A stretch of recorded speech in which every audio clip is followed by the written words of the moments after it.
আল্লাহ তাআলা সুযোগ করে দিয়েছেন আজকে আপনাদের সামনে কোরআন ও সহিহ হাদিস থেকে আমাকে সহ আপনাদেরকে নসিহতমূলক কিছু কথা শোনানোর জন্য। আলোচনা করব কোরআন ও হাদিস থেকে হারাম উপার্জন ও তার কুফল সম্পর্কে। এই উপার্জনের বিষয়টি অত্যন্ত গুরুত্বপূর্ণ একটি বিষয়। রাসূল সাল্লাল্লাহু আলাইহি ওয়াসাল্লাম বলছেন, কিয়ামতের দিন কোনো বান্দা এক পা সামনে এগোতে পারবে না এই 5টি প্রশ্নের উত্তর না দিয়ে। 5টি প্রশ্ন কি? জীবন, যৌবন, আয়, ব্যয় ও জ্ঞান। এই 5টা প্রশ্ন সম্পর্কে আপনাকে, আমাকে, আমাদের সবাইকে প্রশ্ন করা হবে। আপনি কোথা থেকে উপার্জন করেছেন, সেটা হালাল পথে না হারাম পথে? আপনি কোথায় ব্যয় করেছেন, সেটা হালাল পথে নাকি হারাম পথে? এই হিসাব দুনিয়াতে থাকতেই মিলিয়ে নিতে হবে। রাসূল সাল্লাল্লাহু আলাইহি ওয়াসাল্লাম বলছেন, ইন্নাল্লাহা তাইয়্যিবুন, নিশ্চয় আল্লাহ পবিত্র, লা ইয়াকবালু ইল্লা তাইয়্যিবা, আর তিনি পবিত্র ছাড়া কোনো কিছু গ্রহণ করেন না। এখন আপনার উপার্জন যদি হারাম হয় তাহলে আপনি হারাম খাচ্ছেন। এই হারাম খেয়ে যদি আপনি ইবাদত করেন, আল্লাহ তাআলা তা কবুল করবেন না। তাহলে উপার্জনের এই বিষয়টি গুরুত্বপূর্ণ না? অবশ্যই গুরুত্বপূর্ণ। এই দুনিয়াতে বেঁচে থাকতে হলে আমাদের অর্থের প্রয়োজন আছে। সুন্দরভাবে জীবন যাপন করতে হলে আমাদেরকে অর্থ উপার্জন করতে হবে। আল্লাহ তাআলাও সে আদেশ করেছেন, ফাইদা কুদিয়াতিস সালাতু ফান্তাশিরু ফিল আরদি ওয়াবতাগু মিন ফাদলিল্লাহ। আল্লাহ তাআলা বলছেন, সালাত শেষ হয়ে গেলে তোমরা এই জমিনের মধ্যে ছড়িয়ে পড়ো, আমার অনুগ্রহ তোমরা তালাশ করো। রাসূল সাল্লাল্লাহু আলাইহি ওয়াসাল্লাম বলছেন, তলাবু কাসবিল হালালি ফারিদাতুন বাদাল ফারিজ। ফরজ ইবাদতের পর হালাল রুজি অন্বেষণ করাটাও ফরজ। তাহলে আমরা কি বুঝতে পারলাম? আমাদের উপার্জনের প্রধান শর্ত হলো তা হতে হবে হালাল পথে। কোনোভাবেই অবৈধ পথে, হারাম পথে উপার্জন করা যাবে না। আল্লাহ তাআলা বলছেন, লা তাকুলু আমওয়ালাকুম বিল বাতিল, তোমরা অন্যায়ভাবে কারো সম্পদ গ্রাস করো না। এই পয়েন্টটা মনে রাখবেন। এরপর রাসূল সাল্লাল্লাহু আলাইহি ওয়াসাল্লাম বলছেন, ইয়াতি আলান নাসি জামানুন, মানুষের মাঝে এমন একটা যুগ আসবে, মানুষের মাঝে এমন একটা সময় আসবে, লা ইউবালিল মারউ, মানুষ পরোয়া করবে না, মা আখযা মিনহু, সে কোথা থেকে উপার্জন করলো, আমিনাল হালালি আমিনাল হারাম, তা হালাল পথে না হারাম পথে। আল্লাহর আয়াত সত্য, রাসূলের বাণী সত্য।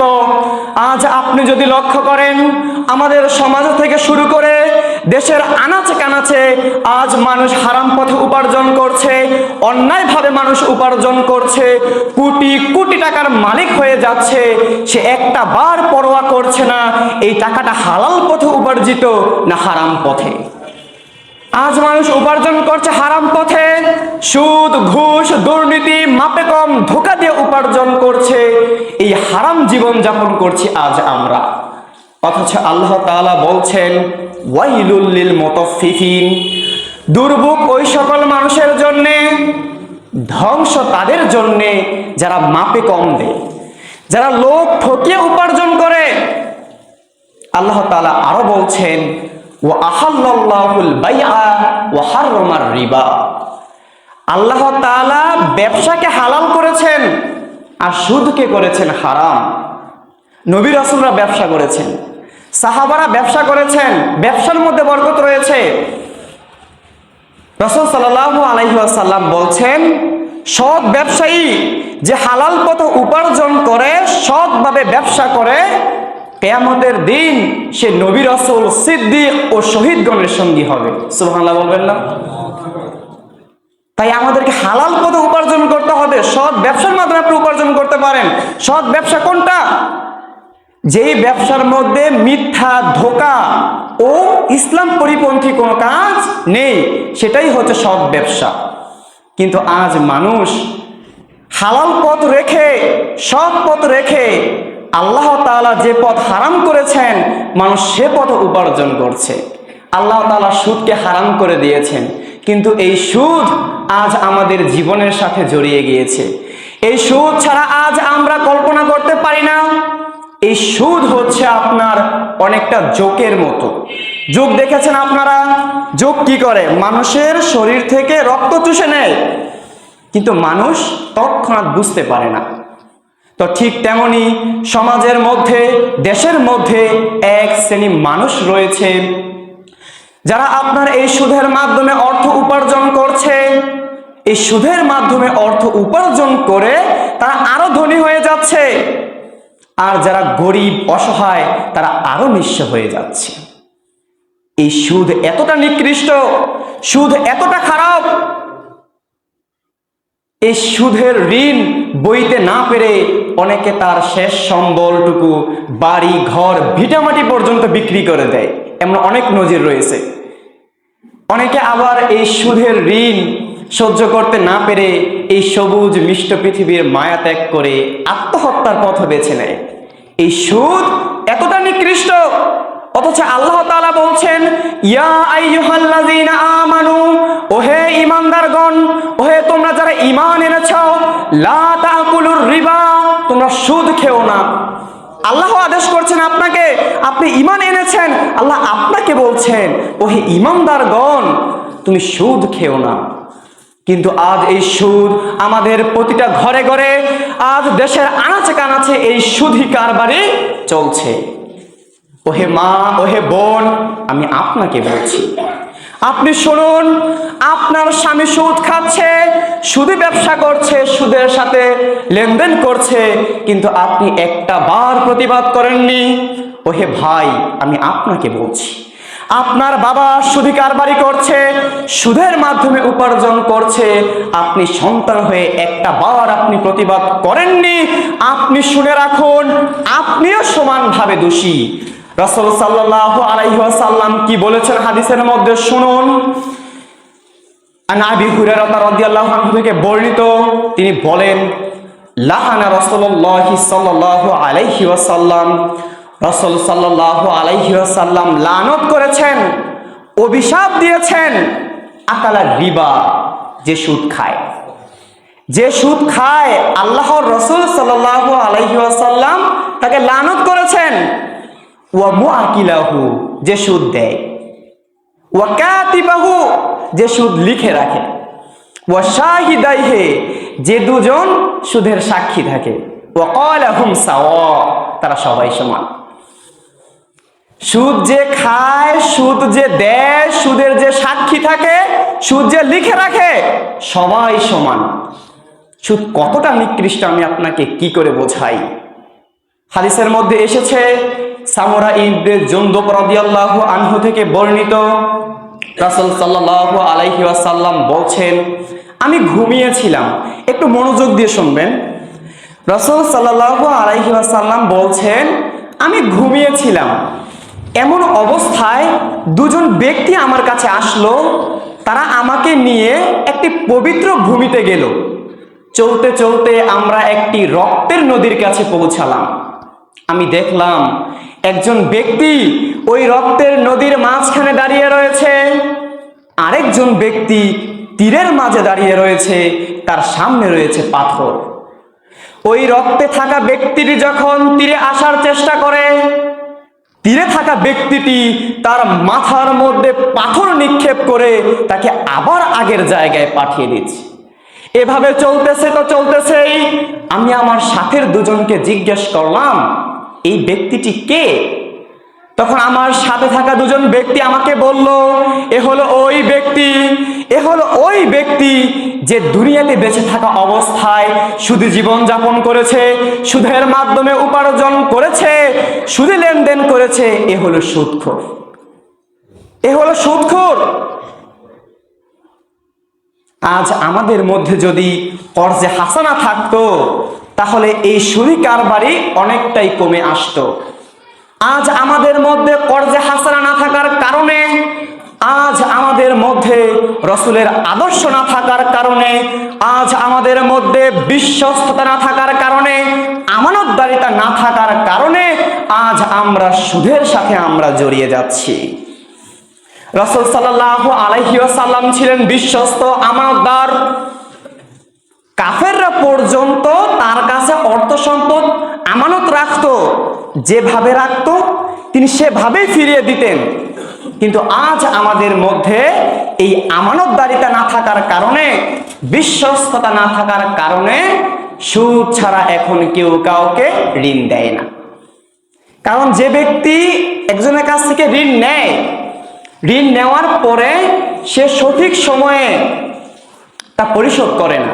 হ্যাঁ, কালকে সকাল 10টার মধ্যে টাকা দিয়ে দিব, বিকাল 5টা বাজে, সে আর কল ধরে না, তার বাড়িতে গেলেও তাকে পাওয়া যায় না, তার কোনো খোঁজ খবর নাই।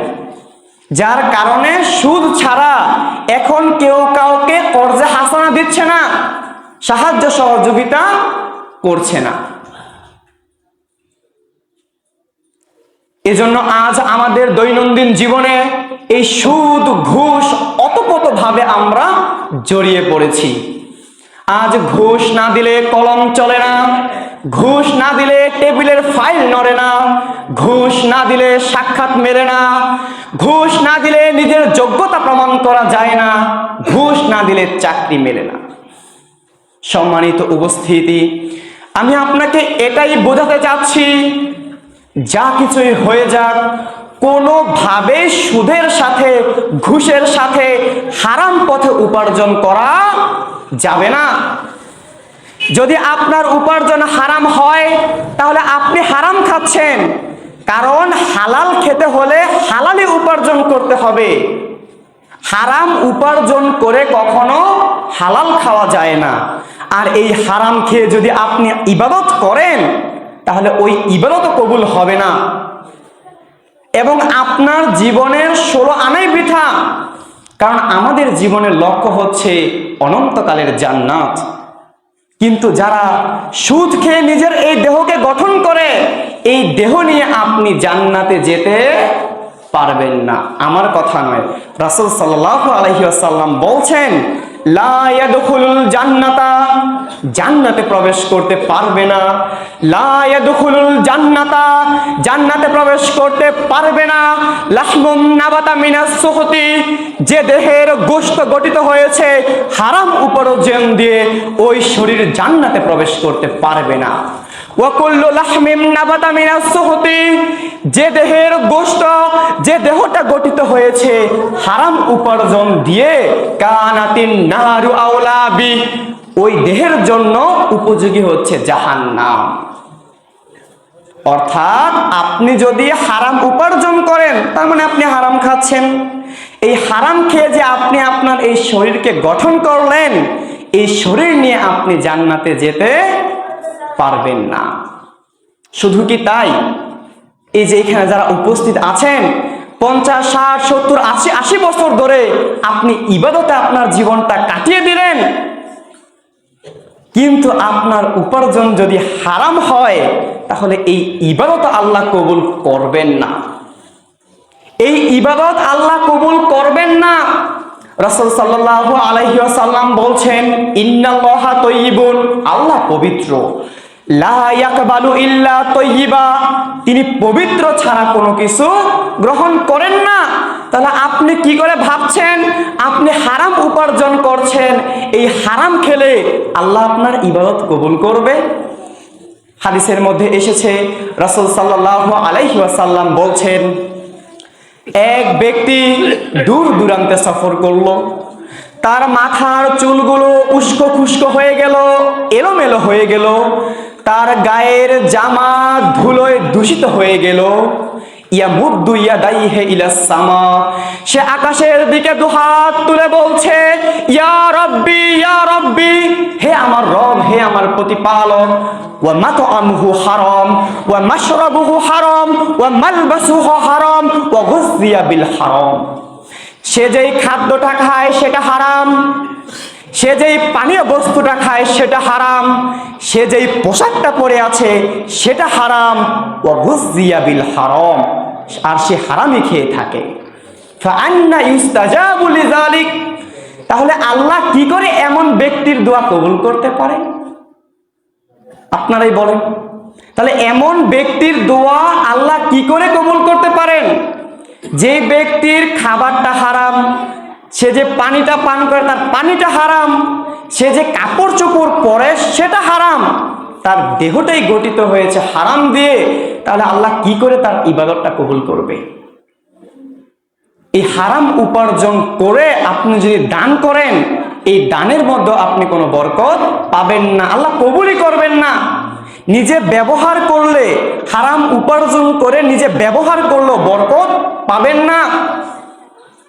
বিশাল অট্টালিকার আরামের বিছানায় ঘুমিয়ে ঘুমের ট্যাবলেট খেলেও আপনার ঘুম আসবে না। মানসিক টেনশন, ডিপ্রেশন, অশান্তি আপনাকে পেয়ে বসবে। আপনি একটা মুহূর্তের জন্য আপনি শান্তিতে থাকতে পারবেন না। পরিশেষে আপনি জান্নাতে যেতে পারবেন না, জাহান্নামই হবে আপনার জন্য উপযোগী।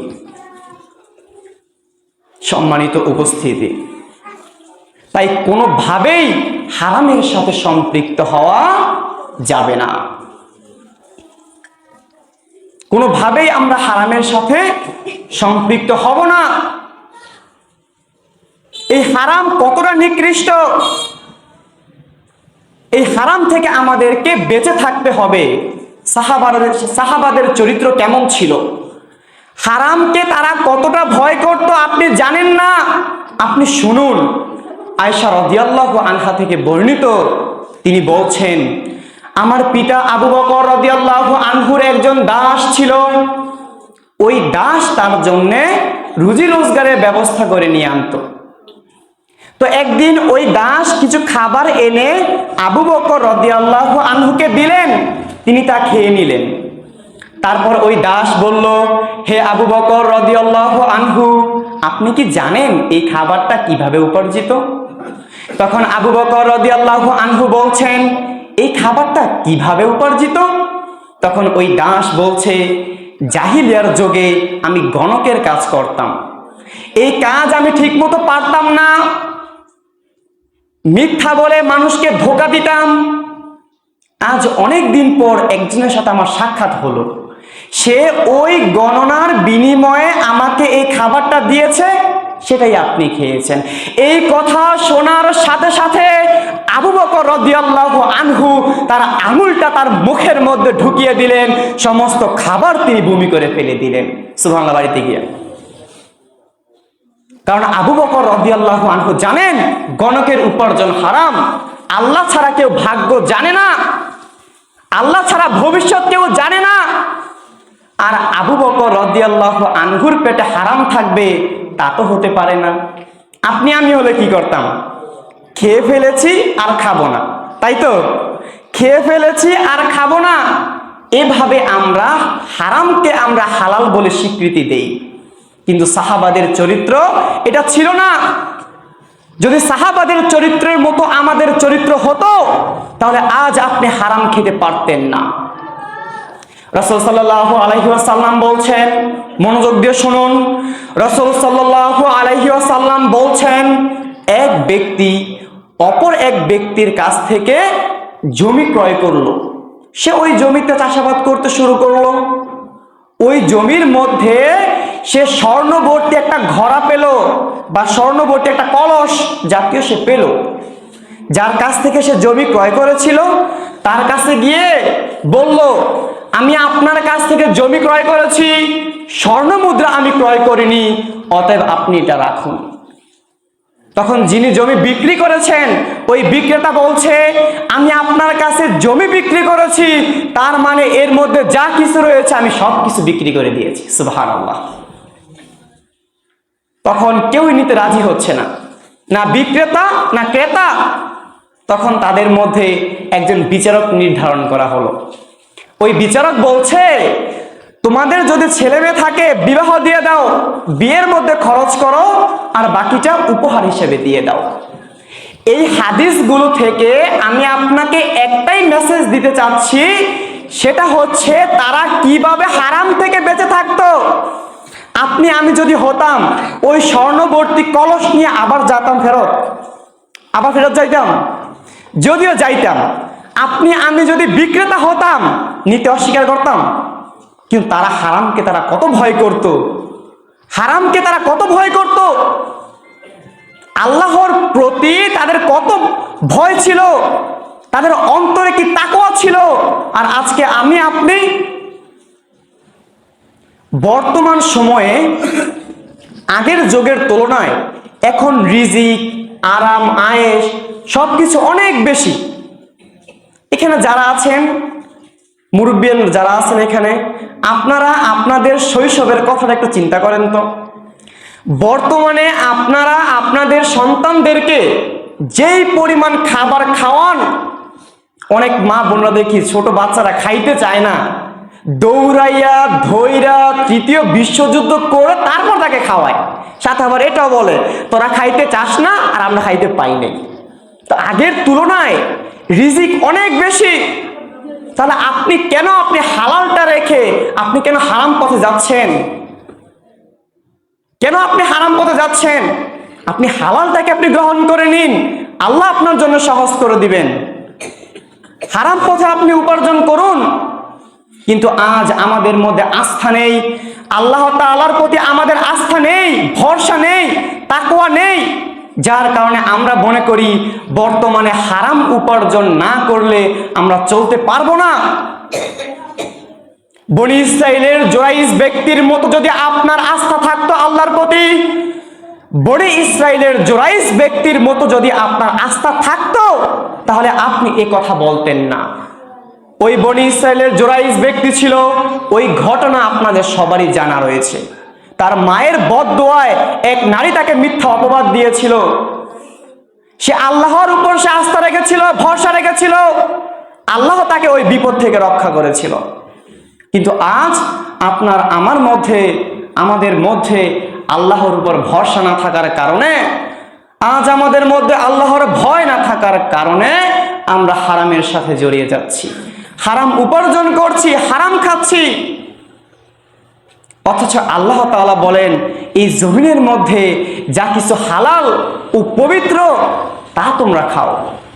আল্লাহ তাআলা বলছেন ইয়া আইয়ুহান নাস, ওহে দুনিয়ার মানুষ, কুলু মিম্মা ফিল আরদি হালালান তাইয়্যিবা, এই জমিনের মধ্যে যা কিছু হালাল ও পবিত্র তাই তোমরা খাও।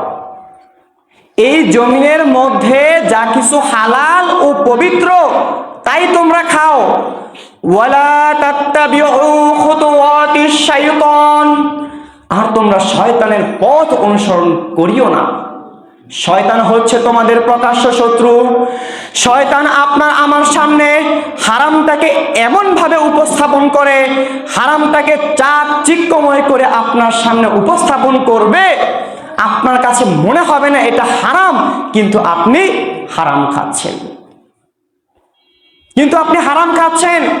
শয়তান আপনার সামনে হারামটাকে এমন সুন্দর করে সুশোভিত করে আপনার সামনে তুলে ধরবে, আপনার কাছে মনে হবে না আপনি হারাম খাচ্ছেন। ওহে অত্র এলাকাবাসী, আমি আপনাকে বলছি, হ্যাঁ আপনি মানুষ, আমি আপনাকে বলছি, আপনার বিবেক রয়েছে, বুদ্ধি রয়েছে, চিন্তা ভাবনা করার শক্তি আপনার রয়েছে, কারণ আপনি মানুষ। আমি আপনাকে বলছি, আপনি পশু নন।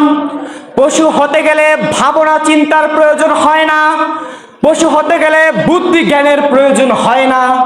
একটা পশু যখন অন্যের ক্ষেতের কোনো ফসল খায়, তখন সে দ্বিতীয়বার ভাবে না যে এই ফসলটা তার মুনিবের নাকি পাশের বাড়ির রহিমের, কারণ সে পশু, তার মধ্যে চিন্তা ভাবনা করার শক্তি নেই, তার মধ্যে জ্ঞান নেই, বিবেক বুদ্ধি তার মধ্যে নেই। কিন্তু আপনি মানুষ, আপনার মধ্যে রয়েছে। আপনি যখন উপার্জন করবেন তখন আপনাকে ভাবতে হবে এটা হালাল পথে না হারাম পথে। আপনি যখন খাবারটা মুখে দিবেন, মুখে দেওয়ার আগে আপনাকে ভাবতে হবে এই খাবারটা হালাল পথে উপার্জিত না হারাম পথে, কারণ আপনি মানুষ। কিন্তু আজ মানুষ হালাল খাবার রেখে পবিত্র খাবার রেখে মানুষ গিয়ে খাচ্ছে নিকৃষ্ট খাবার, যেগুলো কোনো পশু খায় না, মানুষ গিয়ে খাচ্ছে সেগুলো। হালাল পবিত্র খাবার রেখে মানুষ খাচ্ছে বিড়ি, মানুষ খাচ্ছে সিগারেট, মানুষ খাচ্ছে জর্দা, গুল, তামাক, হাতা পাতা। এই নিকৃষ্ট খাবার খাচ্ছে মানুষ। মানুষ কতটা বোকা, কতটা নির্বোধ! যেগুলো পশু খায় না, গরু, ছাগল, পোকামাকড় খায় না, ওইগুলো কে খাচ্ছে? বলেন কে খাচ্ছে? মানুষ খাচ্ছে। এই যে তামাক গাছ, এই তামাক গাছের মধ্যে বেড়া দিতে হয় না, কোনো ঔষধ দিতে হয় না, কোনো কিছু লাগে না। কেন? কারণ গরু খায় না, ছাগলে খায় না। আর আপনি যখন আপনার বাড়ির আঙিনায় কোনো গাছ রোপণ করেন, তখন আপনি কি করেন? চতুর্দিকে আপনি বেড়া দিয়ে দেন সুন্দর করে, যেন গরু, ছাগল তার পাতা ছিঁড়ে খেতে না পারে। বিভিন্ন কীটনাশক আপনি স্প্রে করে দিয়ে দেন, যেন পোকামাকড়ে পাতা নষ্ট করতে না পারে। কিন্তু এই তামাক গাছের মধ্যে বেড়া লাগে না, কোনো কীটনাশক ঔষধ লাগে না, কারণ পোকাও খায় না, গরু, ছাগল, পোকা মাকড় কোনো কিছু খায় না, সেটা খাচ্ছে মানুষ। মানুষ কত বড় নির্বোধ হয়ে গিয়েছে! যাদের বাসায় গরু রয়েছে, ছাগল রয়েছে, যখন গরুকে আপনি ঘাস দিবেন, তখন ওই ঘাসের মধ্যে একটা সিগারেট আপনি জ্বালিয়ে ওইখানে রেখে দিবেন। দেখবেন তো ওই গরু, ওই ছাগল ওই ঘাস খায় কিনা? খাবে না, খাবে না। মানুষ কত বড় নিকৃষ্ট, মানুষ কত বড় অসুস্থ! সিগারেটের প্যাকেটের মধ্যে লেখা রয়েছে সিগারেট খেলে ক্যান্সার হয়, হ্যাঁ, ধূমপান স্বাস্থ্যের জন্য ক্ষতিকর, ধূমপান করলে ক্যান্সার হয়, ধূমপান মৃত্যু ঝুঁকি বাড়ায়, ধূমপান মৃত্যুর কারণ। এইগুলো লেখা থাকার পরেও মানুষ কি করে খাচ্ছে এগুলো? মানুষ কত বড় বোকা আপনি ভাবতে পেরেছেন? আপনি লক্ষ্য করলে দেখবেন সিগারেটের প্যাকেটের মধ্যে খুব সুন্দর একটা ছবি দেওয়া রয়েছে, অনেক সুন্দর একটা ছবি দেওয়া রয়েছে।